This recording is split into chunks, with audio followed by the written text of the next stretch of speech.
Welcome back to News Geelong on this Good Friday evening as we turn to the action-packed world of Geelong sport and our own flying hawk, Nathan Curry. Good evening, Nathan. Thanks very much, Rollo. Well, as I alluded to on Wednesday night, we've got all the latest action from the GDFL and the GFL. And we'll kick sport off tonight with the GDFL, where News Geelong went out to Inverleigh to see their big win against Corio.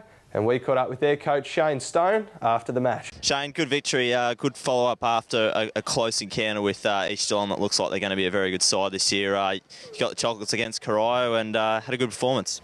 Yeah, we did. I suppose the finish was really, really good. We were a bit ordinary early. Our kicking in the third probably kept them in the game, but the way the boys finished off was really good. So, yeah, I was going to ask you about that kicking. Were you a bit disappointed with that at three-quarter times? Is something that you brought up with the players? Not so much brought up. I mean, I think they knew anyway, but it's one of those things. You sort of keep a side in. I think we kicked 2-9, 9-2, and the game's over at three-quarter time instead of having to, really step up in the last. But, to their credit, they controlled all of the third, just didn't get the reward, and in the last they started to get the reward, which was good. Yeah, had really good ball movement, and your young players, I could probably name about 8 that are just really looking like a likely type, and they're really committed to their footy, and they really do a good job with their fitness and rotated well. So is that something that you think is one of your strongest part of your team?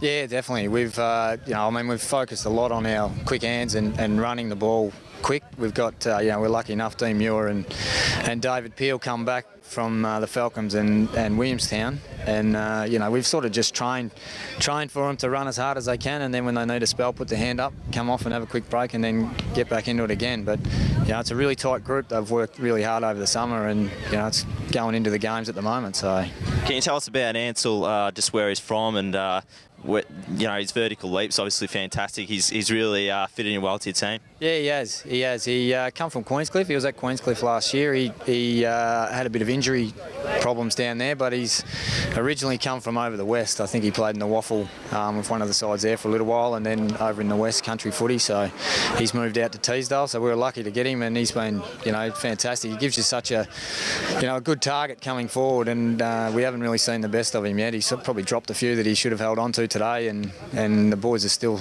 started getting used to kicking it to where he is, because he's so explosive off the mark. We're not quite getting it out in front of him far enough at the moment, but I'm sure that'll come. We've got a long time to work on that.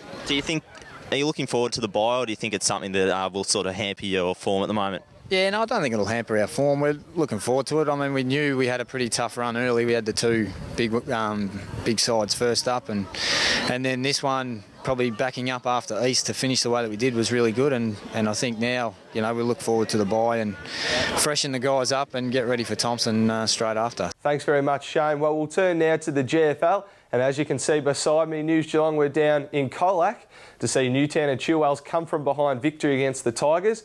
And we caught up with their coach, Jacob Spalding, after the match. It's a great win for the boys. We didn't play well last week against North Shore, but we really set ourselves to come down here this week and give Colac a run for their money, and the boys played really well. Jacob, the first half seemed a little frustrating for Newtown and Chilwell. Yeah, we think we were playing well. We were just letting ourselves down with some skill errors, and that in turn created them opportunities to score goals. So we thought at half-time if we could just clean up our skill level a little bit, we'd go a long way to kicking some goals and getting ourselves back in the game, which we were lucky enough to do. And you came out at the start of the third quarter and really blitzed Colac and set them back on the heels. What did you actually say to your players? At half-time I didn't say a lot, other than the fact that we were playing well. We just need to use the footy better. I thought our pressure skills, our tackling and our endeavour and effort and intensity was where it needed to be, and I think once the boys saw that there was a reward for using the footy well and we could kick some goals, then we'd be okay. In that second half, you played down the guts of Central Reserve, which seems to be the secret of playing this ground. Yeah, it's a big ground, isn't it, here at Colac, and you can certainly get lost out under the scoreboard and under the grandstand here on the wings. So we thought if we could go down the middle of the field and open them up a little bit down back, we'd be a chance to kick some goals. Michael Stanley led the side very well, and some good young players, Lewis Highland and others. You must be pleased with that second half and the overall team effort. Yeah, I was. The second half was fantastic. Michael Stanley at full back did an amazing job on their tall forwards and just competed all day. Louis Highland, for a bloke playing his third game of senior footy, was fantastic in that second half. His tackle skills and his willingness to have a go and compete was fantastic. I thought Brock Bouch really set the tone at the start of the third quarter with a with a bit of play from a kick out. Like, he just didn't concede a mark and it turned into a goal for us. So it was some really pleasing signs, and we're going to the bye now with a bit of confidence. Look forward to Leopold in a fortnight. And watching the bench from the sidelines, yourself and your other fellow coaching staff, you were playing every ball, you were kicking every ball, you were marking every ball, you were right in the game. Yeah, I think that's important. Like, I'm still playing myself, I'm injured at the moment, but I think it's important that we really do get involved and not just sit there and let things go by. We were trying to be proactive and stay ahead of the game, and late in the game when the ball was sort of locked in Colac's forward line, we just had to try and clear it and hope for the siren to go, and lucky enough it did, so it was a good result. Will the bye give a time for you to come back against Leopold yourself? Yeah, I'll be right. I was pretty close this week. Just needed probably another couple of days, so I'll be fine for Leopold, and we'll also get a couple others back, so it'll be good. Yeah, looking forward to it. Thanks for your time, Jacob. Well, that's it for sport this week. I'll be back on Wednesday, but until then, Rollo, have a happy Easter, mate, and I'll see you next Wednesday. Thank you, Nathan. Enjoy your Easter, and well done on tonight's presentation.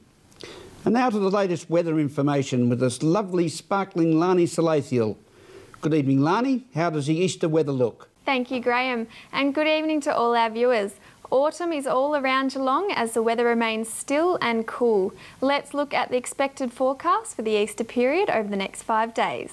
Tomorrow, Easter Saturday, will be a partly cloudy day with a top temperature expected to be 19. For Easter Sunday will be patchy morning fog, then a mostly sunny day with a top of 21. For Monday, Anzac Day 2011 will be mostly sunny with a top of 23. And Tuesday will be partly cloudy with a top of 23 again. Wednesday will be a partly cloudy day in Geelong with a top of just 20. And today was a cloudy day with some scattered showers around Geelong, looking like they're going to hang around until late this evening with a top of just 18 today. And that's the weather outlook for tonight. Have a pleasant evening and a safe and enjoyable Easter. In the meantime, it's back to you, Graham. Thank you, Lani. Travel safely over Easter, and we hope Easter Bunny calls on you Sunday morning with something special. And thank you for being with us on News Geelong. To all our viewers, stay safe and enjoy your Easter break. And remember, take your time and smell the flowers. From all the team at News Geelong, have a pleasant evening and a very good night.